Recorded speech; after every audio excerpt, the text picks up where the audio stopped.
buy in the cash market, sell in the futures market. Market neutral or hedging makes this relatively risk-free. Get the benefits of equity taxation with debt-like volatility, spreads, expiry dates. These are all terms that you hear and are associated with one particular category of funds. This is the arbitrage fund category, which has been fairly volatile, not just in terms, mostly it has been fairly volatile in terms of the demand and supply by investors, I would like to say. So the interest in arbitrage funds has grown and it has also waned.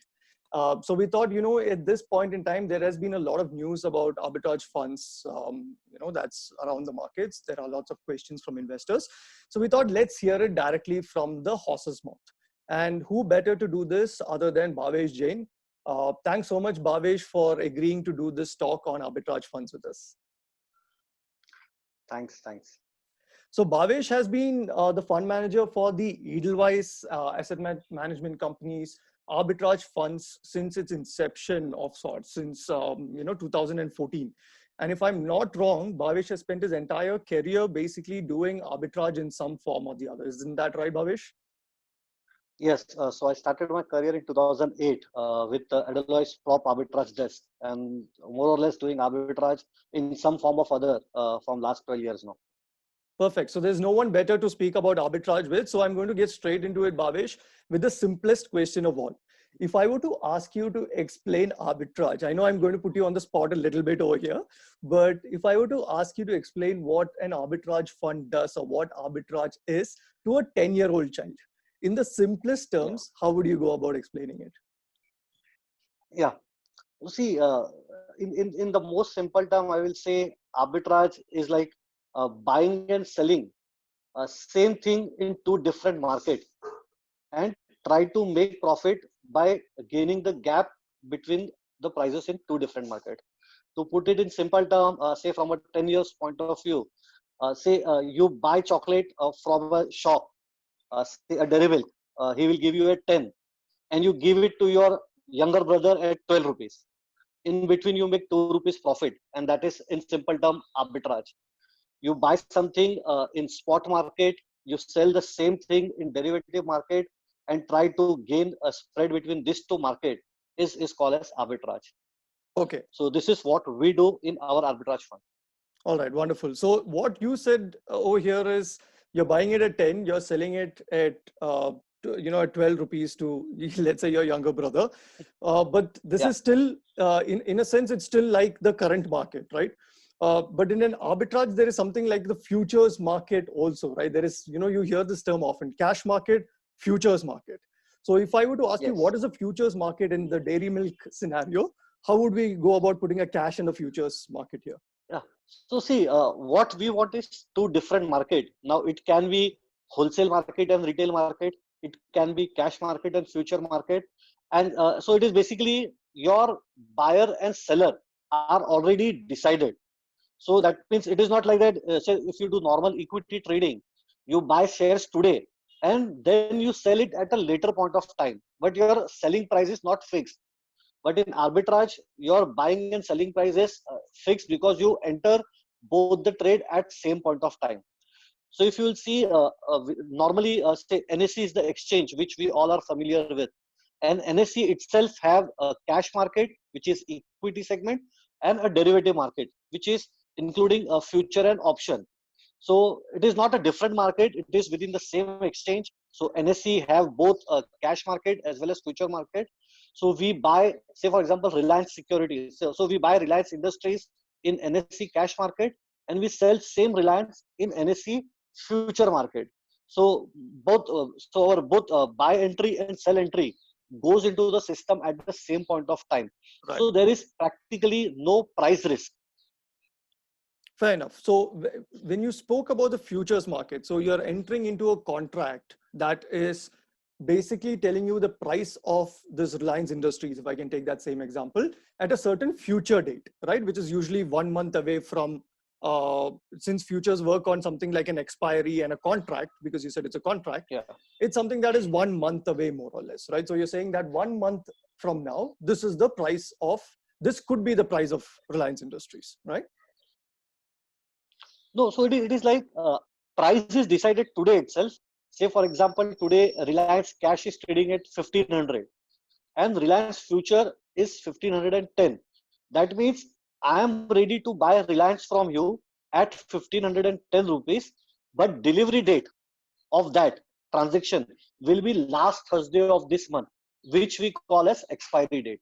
Right. So last Thursday of every month is expiry. If Thursday is holiday, then Wednesday or you can say the previous working day becomes expiry. So Right. here our price is agreed upon today, but our settlement, our delivery will happen on last Thursday, which Okay. normally in spot market happens immediately on Right. T+2 basis. Right.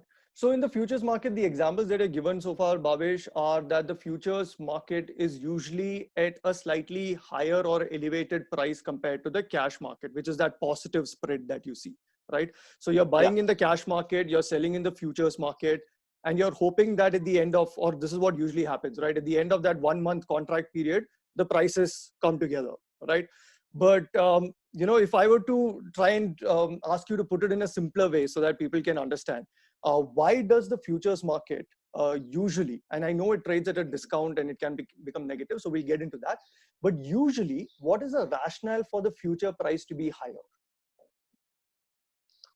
So again, we'll continue with the same example of Reliance. Say Reliance is trading at 1500 rupees. We all are aware Facebook is investing, Google is investing, all investors are coming in Reliance. So we all are positive on Reliance. Right. But now say you have only 1 lakh rupee with you. What you can do? You can go and buy say some roughly 600 shares of Reliance in spot market, assuming price is say 1500, is more than 2000, but taking that same example of 1500 rupees, you can go and at best you can buy 600 shares of Reliance from spot market. But now you have say very strong you can say research or information or analysis that Reliance should go to 2000, so I should buy more of Reliance. So now you know that if you buy Reliance in equity, you have to pay entire 1500 rupees upfront. So there is another market which is future market where you know that you have to pay only say 20% as margin. That means for buying the same Reliance of 1500 rupees, you have to pay just 300 rupees. Right. Now with your same 1 lakh rupee, where earlier you were able to buy only 600 shares because price was 1500, now you can buy 3300 shares because you are paying only 300 rupees as margin. Right. Now like you, all smart investor will come and buy Reliance future. So demand for Reliance future will start going up, and Reliance cash no one will buy because future is available at same price and I have to pay only say 20% of original amount. Then I will Right. also go and buy future. I will not touch cash. So cash will remain as it is. Cash means Reliance equity shares. They Understood. will remain as it is, and Reliance future will start going up because of higher demand. Now say if both cash and future are at same price, no one will go and buy no one will go and buy cash. Everyone will go and buy future, and as a result, future will start trading at a premium, and that's why future normally trades at a premium. Now till what level this premium will sustain? Say Reliance cash remains 1500 and now future becomes 1550 rupees. 50 rupees premium, 50 rupees premium. Now what you will do, you still know that even at 1550 I can buy Reliance because my target is 2000 rupees. Right. But now the moment you start paying 50 rupees as premium, which is more than 3%, what is the better alternative? Go to a bank, borrow money from bank.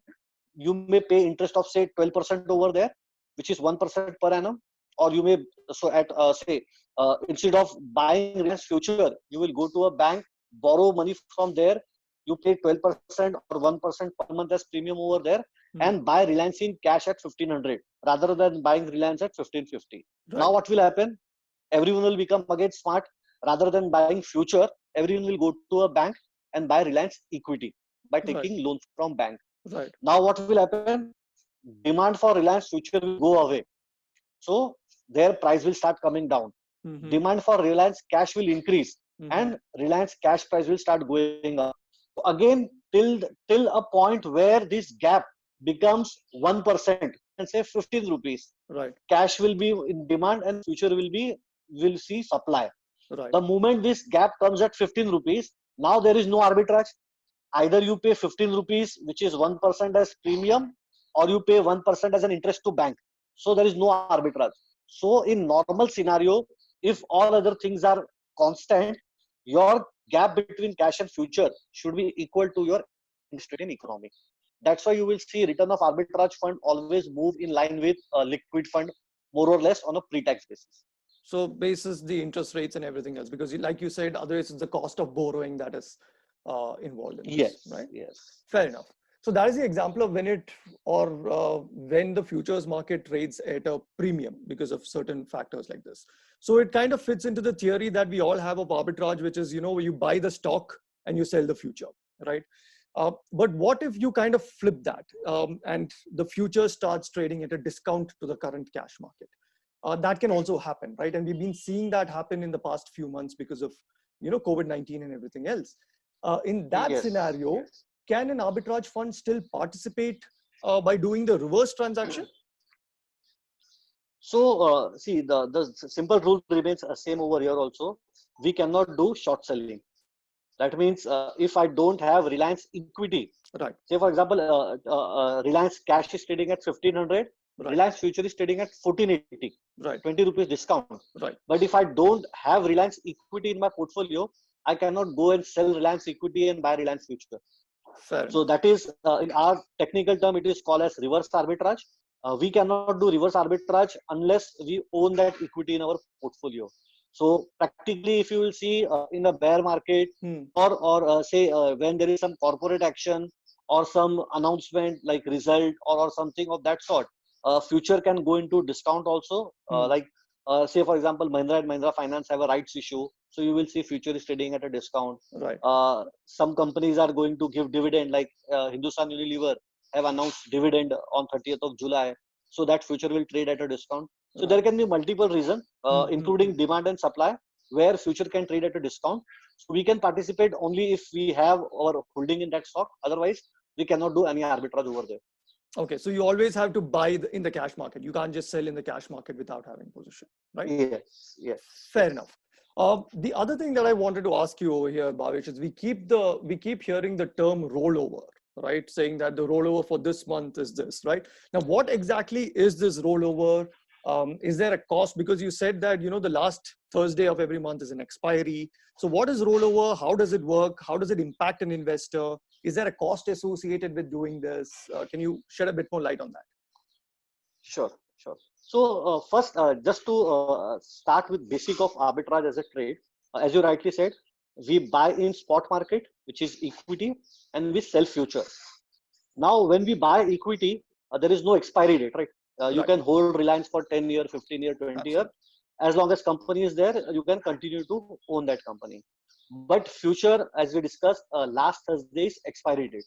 So every last Thursday, now our position on day one is long Reliance equity, short Reliance future.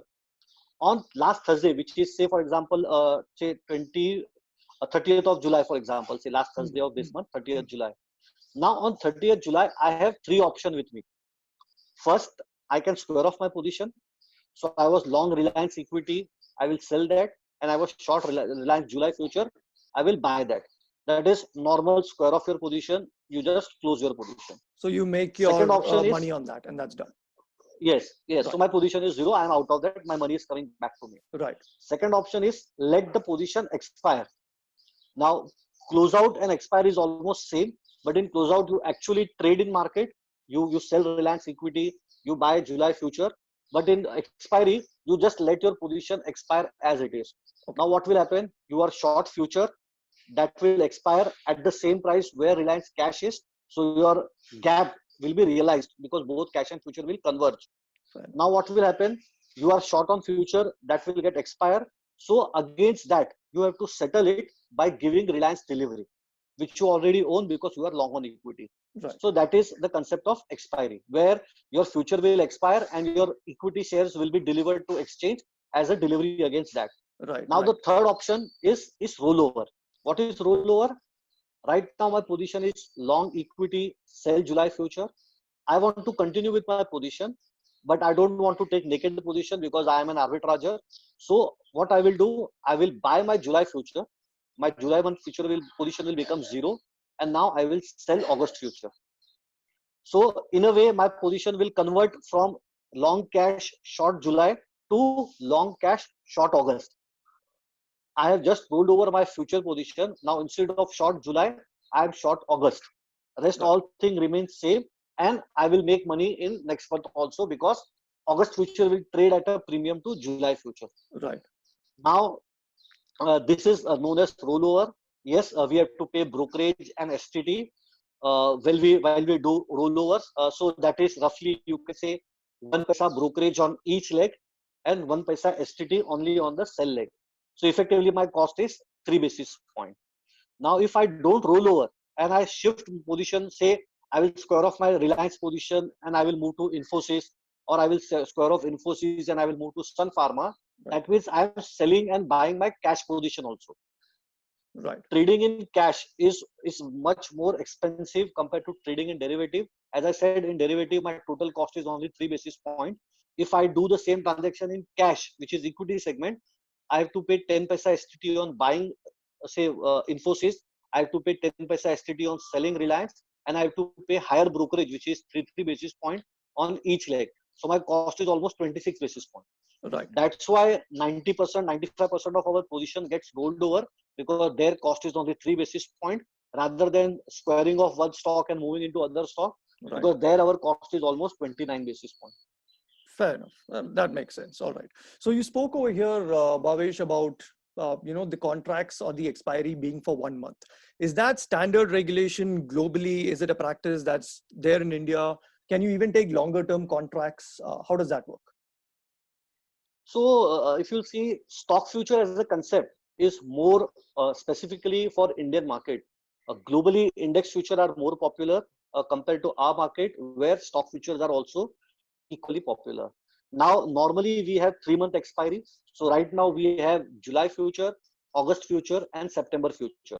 Okay. On as we move closer to expiry, which is 30th of July, from from 31st of July, you will also get October future, because your July future will expire.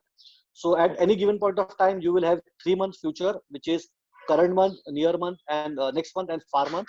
Now, volume wise, if you will see, 90% of volume happens in current month future, and 10% volume happens in next month and far month future. So that's why normally most of our position will be in current month future, though we have option of next 2 month future, because practically volume will be very less over there. So we Fair are enough. almost 90% into current month future. Fair enough. Since you mentioned volumes, Bhavesh, I want to ask one question over here about open interest. That's again a term that you hear about quite often, and I think there was a recent article in one of the newspapers also, which said that the share of. So first, I want you to explain what open interest actually means, but also there was a this article in the newspaper which spoke about how arbitrage funds today have a higher share of the open interest in the market compared to a year ago or a couple of years ago. So what is open interest, and why does it make a difference whether arbitrage funds have a higher share of open interest? Sure. So again, see, when you buy equity, you can buy equity. Say, for example, you are buyer of Reliance today. You sell tomorrow, someone else will buy from you, and that cycle will keep on going. So if someone bought Reliance from you at 1500 and sold in market at 2000, he make 500 rupees profit. But that 500 rupees is not your loss, because you bought at 1000, you sold at 1500, someone else bought at 1500 and he sold at 2000. So here his profit is not your loss and your loss is not his profit. Right. But derivative is a zero sum game. Here, if I make profit, someone has to make loss. So because for every buyer there is a seller, and our positions are opposite to each other, so our M2M is settled with each other in cash. Right. That's why for arbitragers, we are always short on market, because we buy in equity, we sell in future. Now, for selling in future, you want someone who is buying future, and that's why open interest comes in picture. So, in simple term, what is open interest? I have bought Reliance worth 5 lakh rupees, and you have sold Reliance worth 5 lakh rupees in derivative market. Right. So, open interest is 5 lakh. Okay. That means someone has bought 5 lakh, someone has sold 5 lakh. So, open interest is 5 lakh today. That means it is the open position in market from all participants put together. Fine. So today, if you will see, there are almost 140 stocks in derivative market. Equity, there are more than 2000 stocks, but in derivative, there are only 140 stocks. So you can do arbitrage only in this 140 stocks.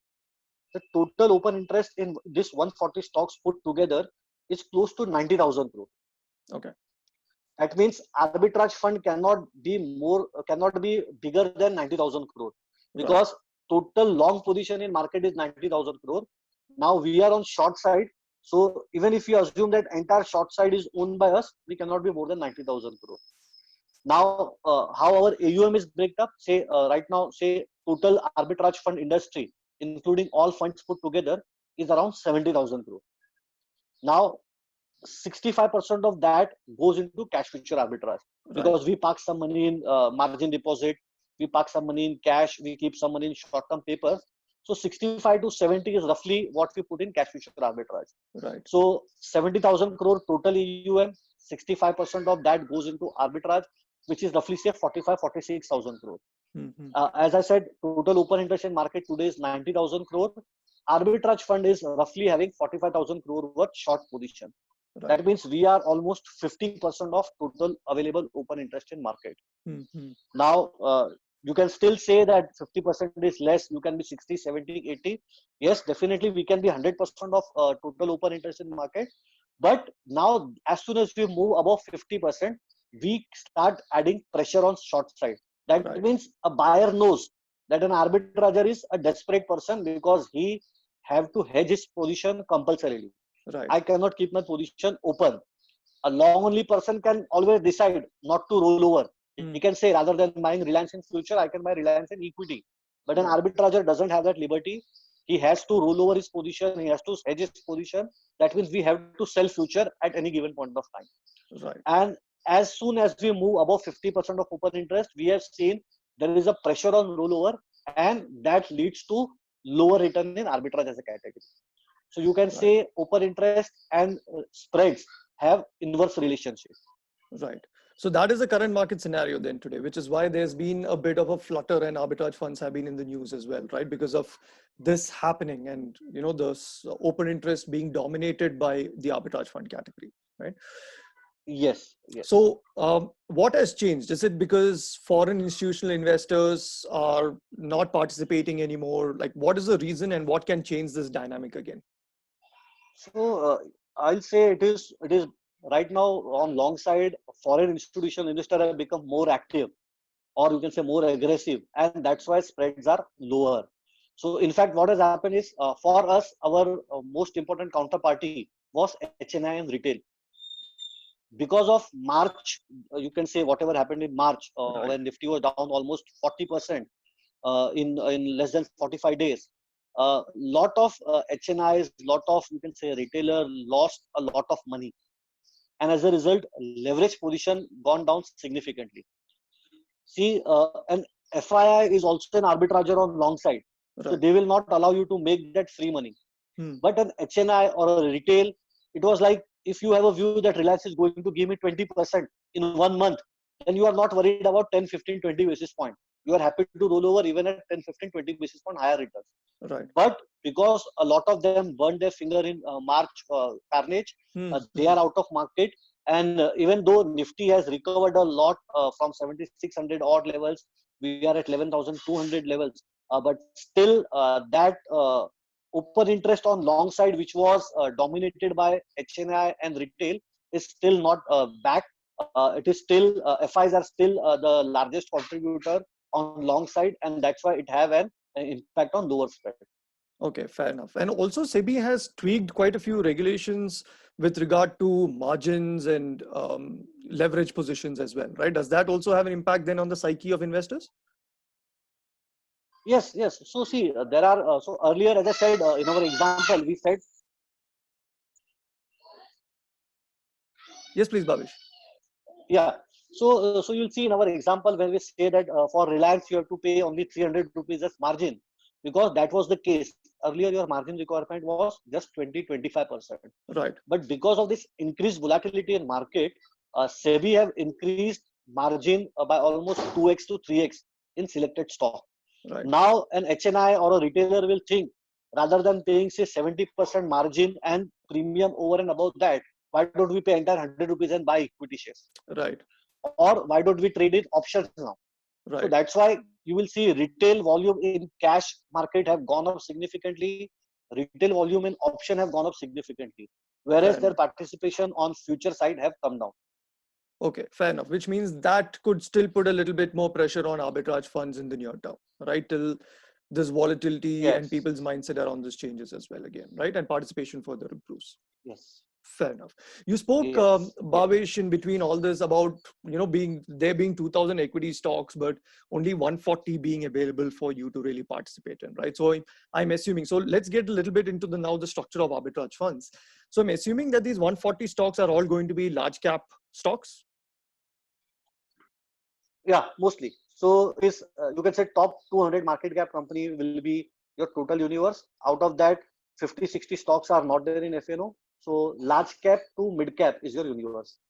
Okay, fair enough. Okay, so Bhavesh, you were also mentioning a bit about the structure of the arbitrage fund in terms of being 65% invested in cash futures arbitrage.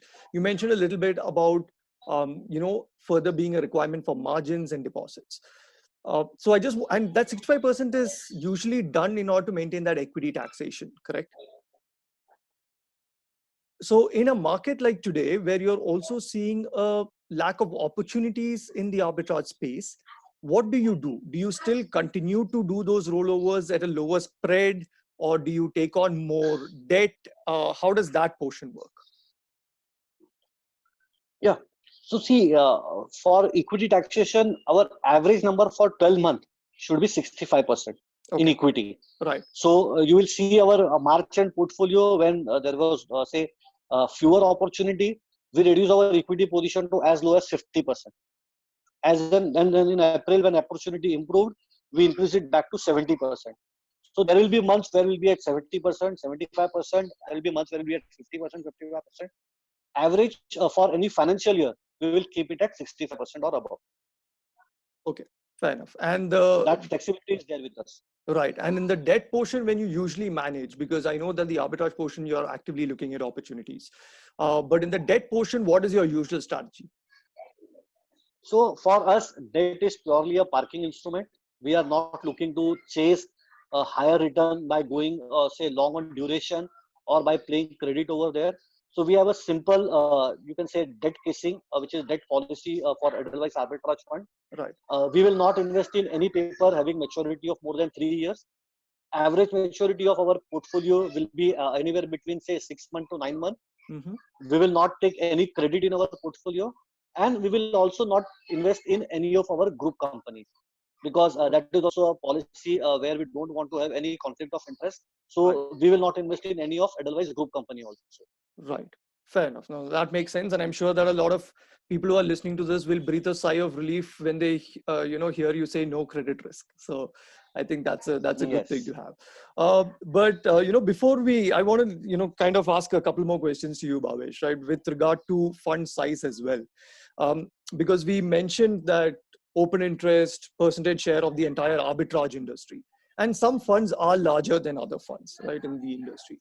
And you have managed the arbitrage fund at Edelweiss since 2014. So you've seen it grow from a 300 crore fund to a 5,000 crore fund, if I'm not mistaken, right? So Yeah. how does that pose a problem when you're looking at arbitrage opportunities? See, as I said earlier also, total AUM of all arbitrage fund put together, that is of more importance rather than individual fund. So today, say when we started our journey in 2014, we started with NFO of 58 crore. At our peak, before this equity taxation and dividend taxation started on equity mutual fund, our AUM was around 6,000 crore. Right. So from 58 crore to 6,000 crore, we were smallest arbitrage fund to, you can say, top four, top five in size. Irrespective of our AUM, our performance always remained a top quartile fund. So that shows that size of an arbitrage fund doesn't have a direct correlation on performance. Okay. Smaller fund have some advantage. Right. Similarly, larger fund have their own advantage. Like say for example, in today's market where everything is tough, rollovers are not good, and spreads are not that attractive. So a smaller fund will find it relatively easy because they have to manage only say 20 lots or 30 lots or 50 lots in a particular script compared to 500 lots or 1000 lots in the same script by a large fund of say 10,000 crore or a 5,000 crore. But at the same time, a large fund have an advantage when a counterparty, like say a long only fund, an FI, he wants to roll over his long position. He is looking for a bid of say 1,000 lot, 2,000 lot. Then he will not go to a smaller fund. He will Right. approach the larger funds. Fair So enough. both have their own advantage and disadvantage. What our my experience has been that from 58 crore to 6,000 crore, we were able to keep our performance top quartile one, and in fact you will see almost 80%, 85% of the time we remained a top quartile fund, irrespective of our size. So that itself you can say good enough proof to showcase that size of AUM of individual arbitrage fund doesn't matter. It is total AUM of all arbitrage fund put together that put some pressure on arbitrage fund if it is a large part of total open interest.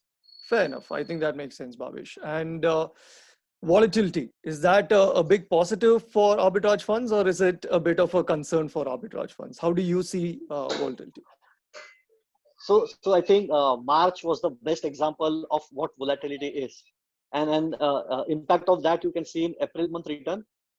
Because of volatility in March month, industry wide we saw almost 40% redemption, Right. even in arbitrage category. Because at one point of time, people started believing or feeling that April month return will be negative because most of the stock future started trading into a discount because Right. of 40% fall in market. Right. Now, what happened on 20th March? I think a couple of AMCs released note also, and few AMCs stopped taking subscription also into arbitrage fund, That's right. saying that April will be negative. But as we move on expiry, which was on 26 March, just 6 days after that, we saw one of the best rollover in our last 5-6 years history. In April, we got a close to 12% return in arbitrage fund, which was one of the best month by far. Right. So that shows that volatility is friend of arbitrage fund. I think it is one of the only product which get benefits of this volatility, because say normally in a trending market, you buy Reliance, you sell Reliance future once, then you don't get any opportunity in entire month. You just sit, and on then expiry, either you roll over or you square off or you close your position. But in a volatile market, today Reliance is at 10 rupees premium, tomorrow it will go at a discount, you will square off. Again, Right. after 2-3 days, it is at 10 rupees premium, you will re-enter. Again, you will exit.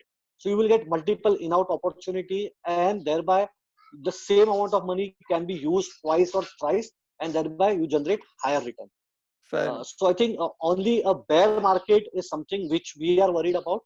Right. Like say, for example, if March 2020 Hmm. would have continued in April or May also, then we would have seen a really tough time for arbitrage. Right. Right now, again, time is tough, but you are still getting positive return, which is still, I can say, in line with or slightly better than liquid on a post-tax basis. But yes, compared to that 6%, 7%, returns have 3 to 4% have become the new normal now. Right. So by those last couple of lines you said, Bhavesh, I would like to think that arbitrage funds are actually more active in nature than the other active equity mutual funds. They're constantly looking for opportunities. Sure. So that is visible in portfolio turnover ratio. If you will Right. see a long only fund have portfolio turnover ratio of anywhere of 0.5 to 1.5. Arbitrage have portfolio turnover ratio of more than say 8x or 9x or 10x. Right. Fair enough. So thanks so much, Bhavesh, for doing this. I think a lot of questions have been answered. A few of my questions have been answered as well. Thank you for coming on. This is your fund manager speaking. It was an absolute pleasure having you here, Bhavesh. Same pleasure is mine. Yeah. Thanks a lot for having me over here. Thank you. Thank you.